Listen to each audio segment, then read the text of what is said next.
17 फरवरी 2002 ये वो दिन था जब विश्व हिंदू परिषद यानी कि वीएचपी ने राम जन्मभूमि में 100 दिन की पूर्ण आहुति यज्ञ का आयोजन किया। इस महायज्ञ में देश के कोने कोने से राम भक्त आए हुए थे और गुजरात से भी। इन भक्तों को कर सेवक भी कहा जाता है। कर सेवक का मतलब होता है जो लोग अपनी इच्छा से सेवा करना चाहते हैं। क्योंकि देश के हर कोने से कर सेवक आ रहे थे तो वीएचपी ने यह निर्णय लिया कि हर दिन 20,000 कर सेवक का बैच अयोध्या आएगा और उस दिन वहां रहकर अगले ही दिन वापस चला जाएगा ताकि दूसरा बैच आ सके। इस यज्ञ का इंपॉर्टेंस और ज्यादा इसलिए बढ़ गया क्योंकि वीएचपी ने अनाउंस किया था कि ये यज्ञ खत्म होने के बाद यहाँ पर राम मंदिर बनने की। ध्यान रखिए दोस्तों, इस समय राम मंदिर और बाबरी मस्जिद वाले विवाद को लगभग 9 साल हो चुके थे और देश के हर छोटे बड़े हिंदू या मुस्लिम संगठन इस विवाद के साथ किसी न किसी तरीके से जुड़े हुए थे। तो गुजरात के अहमदाबाद शहर से कर सेवक 22 फरवरी को ट्रेन पे चढ़ते हैं अयोध्या आने के लिए। अगले दिन 24 फरवरी को वो अयोध्या पहुंचकर वहां समय बिताते हैं और उसके अगले दिन 25 फरवरी को वो वापस अहमदाबाद जाने के लिए स्टेशन पहुंच जाते हैं। इस वक्त अयोध्या स्टेशन पर कई हजारों की भीड़ थी। जिस ट्रेन का ये इंतजार कर रहे थे वो मुजफ्फरनगर से अयोध्या के रास्ते अहमदाबाद को जाने वाली साबरमती एक्सप्रेस थी। ये एक पैसेंजर ट्रेन है जिसकी सीटिंग कैपेसिटी लगभग 1100 लोगों की थी, मगर अयोध्या स्टेशन से 1700 से 2000 के बीच लोग इस ट्रेन पर चढ़े, जिसमें ज्यादातर कर सेवक थे और उनके साथ कुछ तीर्थ यात्री भी थे। आप समझ सकते हैं 1100 लोगों की सीटिंग कैपेसिटी वाली एक ट्रेन जिसमें लोग ऑलरेडी बैठे हुए थे, उसके ऊपर से अयोध्या स्टेशन से 2000 लोग उसमें चढ़ गए तो उस ट्रेन की कंडीशन कैसी होगी। इस ट्रेन के S5 और S6 कोच में सबसे ज्यादा कर सेवकों की संख्या थी और ऐसे ही टाइटली पैक्ड सिचुएशन में साबरमती एक्सप्रेस अपनी रिटर्न जर्नी के लिए निकल पड़ती है। इनमें से कुछ कर सेवक ट्रेन में लाठियां और त्रिशूल लेकर चढ़े थे और हर स्टेशन पर उतरकर जोर जोर से हिंदुत्व का नारा लगा रहे थे। बहुत से पैसेंजर्स को उनके ऐसे बर्ताव से परेशानी हो रही थी, लेकिन वो चुप रहे क्योंकि ये नारे लगाने वाले लोग रिजर्व सीट्स पर कब्जा करके बैठे हुए थे और ट्रेन काफी भरी हुई थी। 27 फरवरी सुबह के 7:30 बजे ट्रेन गोधरा स्टेशन पर पहुंचती है, लगभग 3 घंटे लेट। सफर लंबा और लोग थके हुए होते हैं। ट्रेन के रुकने पर लोग फ्रेश होने के लिए नीचे उतरते हैं, कुछ पानी और खाने का सामान लेना। लेकिन तभी प्लेटफॉर्म पर एक हादसा होता है। एक मुस्लिम लड़की के साथ प्लेटफॉर्म पर छेड़छाड़ की जाती है और उसे जबरदस्ती ट्रेन में खींच लेने की कोशिश भी की जाती है। दूसरी तरफ एक मुस्लिम चाय वाला जो S6 कोच में चढ़ने की कोशिश करते हैं, उसे रोका जाता है। उससे जबरदस्ती जय श्री राम के नारे लगवाए जाते हैं और मना करने पर उसके साथ हाथापाई भी की जाती है। फिर बाद में उसे कोच से धक्के मारकर निकाल दिया जाता है। इन सब के बाद सुबह 7:48 पर ट्रेन प्लेटफॉर्म से निकली और करीब 100 मीटर ही चली थी कि कुछ लोगों ने चेन खींचकर ट्रेन को रोक दिया ताकि प्लेटफॉर्म पर खड़े कुछ लोग ट्रेन पे चढ़ सके। ट्रेन दोबारा चला ही था कि प्लेटफॉर्म से कुछ 1 किलोमीटर आगे सिग्नल के पास ट्रेन को दोबारा से रोक दिया गया और इस बार एक नहीं बल्कि कई लोगों ने एक साथ चेन पुल किया।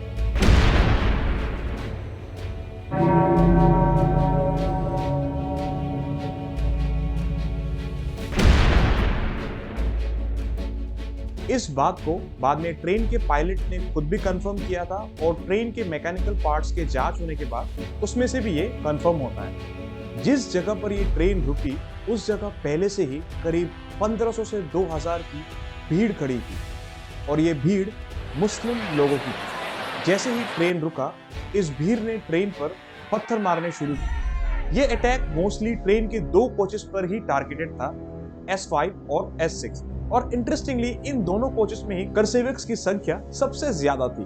पैसेंजर्स अपने बचाव के लिए ट्रेन के दरवाजे और खिड़कियों को बंद करने लगे और तभी ट्रेन के 4 कोचेस में आग लग गई।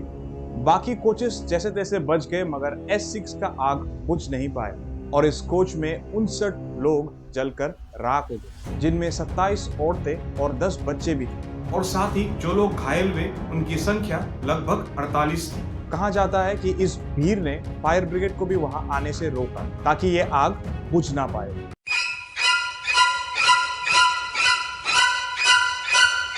इस इंसिडेंट के बाद ये ट्रेन जली हुई बॉडीज के साथ अहमदाबाद पहुंचती है। वैसे तो इन बॉडीज को यहाँ से किसी गवर्नमेंट अथॉरिटी या फिर मरने वालों के घर वालों के हवाले कर देना चाहिए था, मगर ऐसा होता नहीं। ये बॉडीज वीएचपी के लोग टेक ओवर करते हैं, ये रीजन देते हुए कि हमारे संस्था का सेवक है तो हमारी जिम्मेदारी। उसके बाद वीएचपी के लोग इन जले हुए डेड बॉडीज को ओपन ट्रक्स में रखकर शहर के बीच से निकालकर अपने कार्यालय ले जाते हैं। इस घटना को मीडिया ने लाइव रिपोर्ट किया और तब जाके लोगों को समझ में आया कि एक्चुअली में हुआ क्या था। बाद में इन बॉडीज को 16 के गवर्नमेंट हॉस्पिटल में ले जाया गया, जहां पर दूसरे हिंदू संगठन जैसे आरएसएस, वीएचपी और बजरंग दल के लोग पहले से मौजूद थे।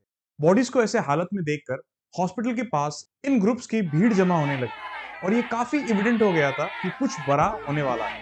उसी शाम को वीएचपी के लीडर्स ने एक स्टेट वाइड बंद कॉल किया था गोधरा ट्रेन बर्निंग इंसिडेंट के रेस्पॉन्स में, जो 28 फरवरी से शुरू होने वाला था। इस गोधरा कांड के बाद लोग वैसे ही गुस्से से भरे हुए थे और तभी एक रूमर फैलाया जाता है कि वहां के मुस्लिम लोगों ने 3 हिंदू लड़कियों को किडनैप कर लिया है। बस इसी बात की देरी थी कि लोग सड़कों पर उतर आए और मुस्लिम पॉपुलेटेड एरियाज में फुल फ्लेज अटैक्स होने लगे और ऐसे गुजरात राइट्स की शुरुआत होती है। ये आजादी के बाद हुए सबसे बड़े हिंदू मुस्लिम राइट्स में से एक था।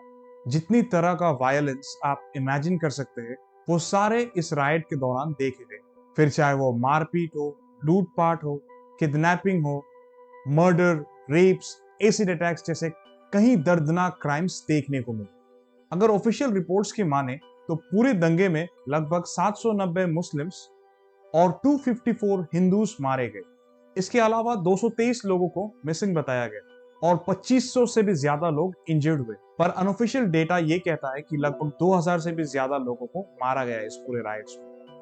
एक और जरूरी बात ये भी थी कि इस समय जो न्यूज चैनल्स थे राइट्स को 24/7 लाइव टेलीकास्ट कर रहे थे, जिससे लोग और ज्यादा भड़क गए। इसके साथ ही ग्राउंड रिपोर्टर्स लाइव आकर ये बता रहे थे कि देखिए ये मुस्लिम इलाका है, यहाँ पर इतने लोग हैं जो डरे हुए हैं और यहाँ पर पुलिस सिक्योरिटी की कोई व्यवस्था नहीं है। जब ये सारी चीजें लाइव कर दी गई तो दंगाइयों के लिए और भी आसान हो गया ऐसे लोकेशंस को पिन पॉइंट करना जहां पर मुस्लिम लोगों की पॉपुलेशन बहुत ज्यादा है और पुलिस सिक्योरिटी बिल्कुल भी नहीं।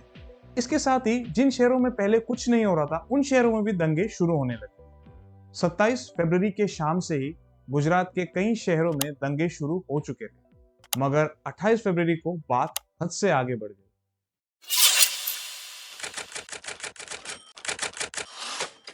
28 फरवरी को सुबह के 9 बजे अहमदाबाद के हिंदू डोमिनेटेड चंपारण एरिया में गुलबर्ग सोसाइटी के बाहर लोगों की भीड़ इकट्ठा होने लगी। ये एक अपर क्लास मुस्लिम सोसाइटी थी जिसमें लगभग 29 बंगलोज और 10 अपार्टमेंट बिल्डिंग्स थी। इस भीड़ से डरकर कुछ लोग फॉर्मर कांग्रेस एमपी एहसान जाफरी के घर पर जाकर छिप जाते हैं। जाफरी साहब मदद के लिए कई पुलिस पर्सनल्स और मिनिस्टर्स को फोन लगाते हैं, मगर अनफॉर्चुनेटली उनका कॉल कहीं पर भी कनेक्ट नहीं हो पाता। पहले तो भीड़ ने बस पत्थर फेंकना शुरू किया था, मगर दोपहर तक ये भीड़ ज्यादा वायलेंट हो चुका था और उन्होंने सोसाइटी के फेंसेस तोड़कर अंदर के लोगों को अटैक किया। ये अटैक लगभग 6 घंटे तक चला, जिसमें 69 लोग मारे गए। मरने वालों में एहसान जाफरी का नाम भी शामिल था। इस पूरे कांड में लगभग 85 लोग घायल हुए। आगे जाकर कुछ इन्वेस्टिगेशंस हुए, मगर कुछ पक्का सबूत निकलकर नहीं आया। फिर बाद में 28 मार्च 2008 को सुप्रीम कोर्ट ने एक एसआईटी को अपॉइंट किया जिसको सीबीआई हेड कर रहे थे। कई सालों के इन्वेस्टिगेशन के बाद ये टीम मार्च 2012 को अपना रिपोर्ट सबमिट करती है। फिर जून 2016 को स्पेशल एसआईटी कोर्ट इस केस में 11 लोगों को उम्र कैद की सजा सुनाती है। उसी दिन दूसरी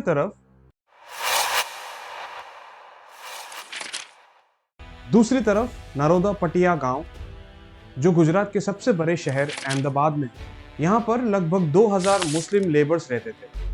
ठीक 28 फरवरी सुबह के 9 बजे इस एरिया में लगभग 5000 लोगों का एक भीड़ इकट्ठा होने लगता है। कहा जाता है कि इस भीड़ को बीजेपी और बजरंग दल ने लीड किया था। ये भीड़ अपना अटैक शुरू करता है नूरानी मॉस्क को एक एलपीजी सिलेंडर से ब्लास्ट करके। ये अटैक अगले 10 घंटे तक चलता है, जिसमें मुस्लिम्स को मारा गया, काटा गया, जिंदा जला दिया गया और उनके औरतों को असॉल्ट किया गया और उनके रेसिडेंशियल और वर्किंग एरियाज को एलपीजी सिलेंडर से ब्लास्ट कर दिया गया। ये पूरे गुजरात राइट्स का सबसे बड़ा इंसिडेंट जिसमें सबसे ज्यादा लोग मारे गए। लगभग 94 डेड बॉडीज रिकवर हुई, जिसमें से 36 औरतें और 35 बच्चे भी थे और घायल हुए लोगों की संख्या करीब 30 लोगों की थी। इस इंसिडेंट के बाद तुरंत कर्फ्यू इंपोज कर दिया गया, जिसकी वजह से वायलेंस इससे ज्यादा बढ़ नहीं पाई। इस इंसिडेंट का पहला केस गुजरात पुलिस ने इन्वेस्टिगेट किया, जिसमें 46 लोगों को अक्यूज किया गया। इस रिपोर्ट को स्पेशल कोर्ट ने अनरिलायबल डिक्लेयर किया और 2008 में सुप्रीम कोर्ट की अथॉरिटी से एक एसआईटी बिठाई गई। एसआईटी ने 2009 में अपनी रिपोर्ट सबमिट की, जिसमें 70 लोगों का नाम था, पर राइटिंग के चार्जेस सिर्फ 61 लोगों पर ही लगे। अगस्त 2012 को स्पेशल कोर्ट ने 32 लोगों को सजा सुनाई और 29 लोगों को सबूत की कमी के कारण बेल पे रिहा कर दिया गया। जिनको सजा मिली उन लोगों में farmer women and child development minister और नरोदा के फॉर्मर एमएलए भी शामिल थे। इन लोगों को लगभग 28 साल की सजा मिली। इस पूरे कांड के मास्टरमाइंड जो बजरंग दल के बाबू बजरंगी है, उन्हें उम्र कैद की सजा सुनाई गई। इसके बाद 1 मार्च को बड़ौदा के हनुमान टेकरी इलाका में एक बेस्ट बेकरी नाम से बेकरी हुआ करता है। इस बेकरी में कुल 14 लोग काम करते थे, जिनमें से 11 मुस्लिम्स और 3 हिंदू थे। 1 मार्च रात 8 बजे के करीब दंगाई इस बेकरी को आग लगा देते और ये 14 लोग उस आग में जलकर मर जाते हैं। इस केस में पहले 17 लोगों में से बस 9 लोगों को ही सजा सुनाई जाती है, जो कि बाद में 2012 को बॉम्बे हाई कोर्ट बस 4 लोगों को ही उम्र कैद की सजा सुनाती है। ऐसा ही एक और दर्दनाक हादसा हुआ 1 मार्च रात 9:30 से 2:30 बजे के बीच, जब गुजरात के सरदारपुरा एरिया के माइनॉरिटीज पर अटैक हुआ। इस अटैक में दंगाइयों ने पहले एक पक्का घर पर लाइव इलेक्ट्रिसिटी वायर्स फेंके, जिसमें लोग शॉक से मरे और उसके बाद उसी घर पर पेट्रोल छिड़ककर आग लगा दिया गया। आप सोच सकते हैं कि कैसा दृश्य रहा होगा। इस हादसे में 33 लोगों की जान चली गई, जिसमें मोस्टली औरतें और बच्चे ही थे। ये लोग दंगाइयों से बचने के लिए उस घर में छुपे हुए थे। इस बार भी सुप्रीम कोर्ट के ऑर्डर से एक एसआईटी बिठाई गई और इन्वेस्टिगेशन शुरू हुआ।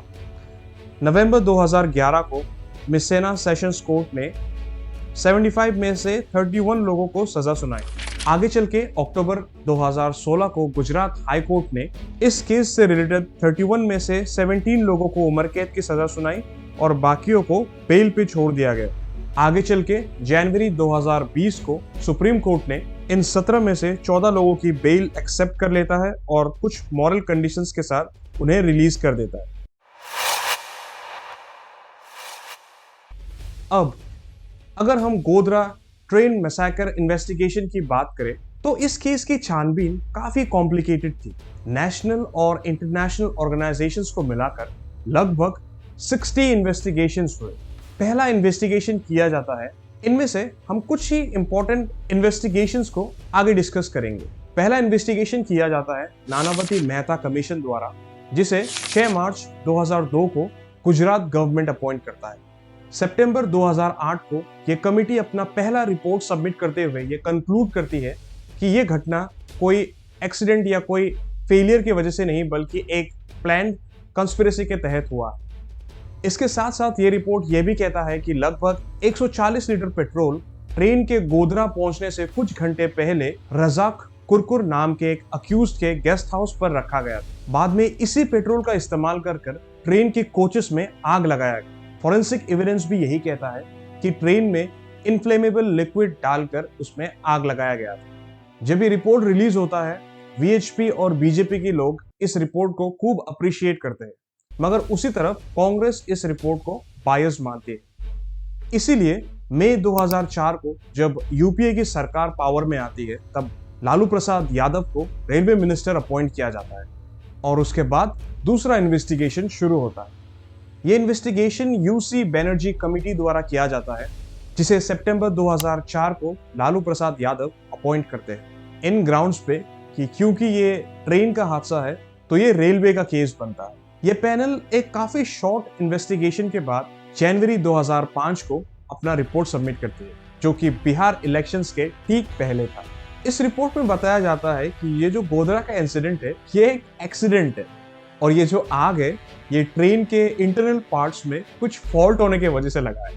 दोस्तों, ये रिपोर्ट रिलीज होते ही सबको पता लग गया था कि इस रिपोर्ट का असली मोटिव क्या है। खैर, एज एक्सपेक्टेड कांग्रेस के अलावा बाकी सब ने इस रिपोर्ट को बिल्कुल डिसरिगार्ड कर दिया, इंक्लूडिंग गुजरात हाई कोर्ट, जिसने इस रिपोर्ट को इलीगल बताते हुए नल एंड वॉइड डिक्लेयर कर दिया। एक और मीडिया इन्वेस्टिगेशन था जिसे 7 नवंबर 2002 को तहलका मैगजीन्स ने पब्लिश किया था। यह इन्वेस्टिगेशन एक ऑपरेशन पर बेस्ड था जिसका नाम था ऑपरेशन कलंक। इस इन्वेस्टिगेशन से रिलेटेड एक वीडियो फुटेज को आज तक टीवी पर भी दिखाया गया, जिसमें यह दिखाया गया कि दंगाइयों को गुजरात पुलिस और गुजरात गवर्नमेंट की यानी कि बीजेपी की फुल सपोर्ट थी। लेकिन आपको जानकर हैरानी होगी कि गुजरात दंगे के आरोपी बाबू बजरंगी और सुरेश रिचर्ड भी अपनी जुबानी ये मान चुके हैं कि खुद मोदी ने उन्हें दंगे के दौरान मनमानी खुली छूट दे दी थी। 3 साल पहले आज तक के ऑपरेशन कलंक में उन्होंने खुफिया कैमरे के सामने तमाम राज खोल कर रख दिए। 5 मार्च 2008 नेशनल ह्यूमन राइट्स कमीशन ने सीबीआई से रिक्वेस्ट किया कि इस वीडियो फुटेज की ऑथेंटिसिटी को वेरीफाई किया जाए और 9 नवंबर 2009 को सीबीआई ने इस वीडियो फुटेज की ऑथेंटिसिटी को कंफर्म किया।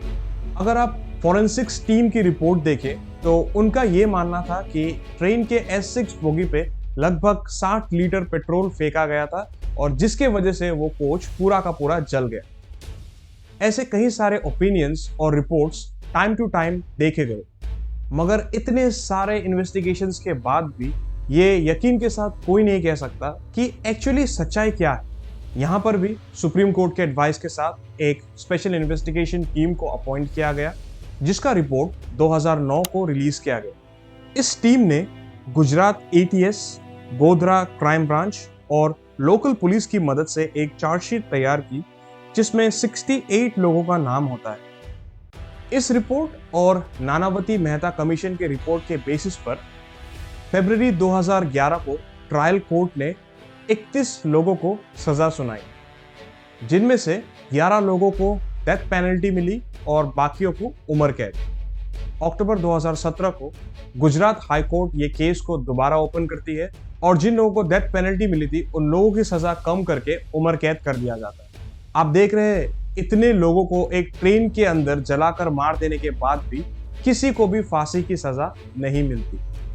अभी पिछले साल अप्रैल में इन क्रिमिनल्स की बेल पिटीशन सुप्रीम कोर्ट में गई और कोर्ट ने इनमें से 8 क्रिमिनल्स की बेल प्ली को एक्सेप्ट कर लिया और करीब 18 साल सजा काटने के बाद अब ये लोग बाहर आजाद घूम रहे हैं। दोस्तों, 27 और 28 फरवरी साल 2002 का इंडियन सेक्युलरिज्म के हिस्ट्री में एक ब्लैक डे माना जाता है, जिसमें कई हजार निर्दोष लोगों की जिंदगी पूरी तरह से बर्बाद हुई। इस कांड ने देश के सोशल फैब्रिक को हिलाकर रख दिया था। आज इस कहानी को लगभग 22 साल हो चुके हैं। इस पर कई फिल्म्स, कई वेब सीरीज भी आई, पर आज भी ये बात अनक्लियर है कि इन सब की शुरुआत कैसे हुई। क्यों उस ट्रेन को आग लगाया गया? क्या उस दिन जब गोधरा स्टेशन पर ट्रेन रुका हुआ था वहां पर ही सब कुछ शुरू हुआ, या फिर अयोध्या से गोधरा तक का ट्रेन जर्नी में कुछ ऐसा हुआ जिसके वजह से 2000 मुस्लिम्स उस स्टेशन के बाहर खड़े उस ट्रेन का इंतजार कर रहे थे।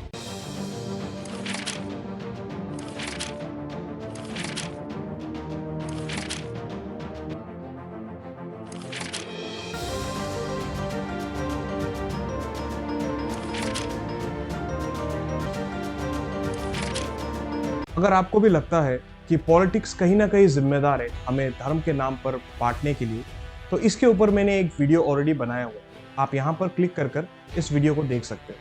नमस्कार, जय हिंद।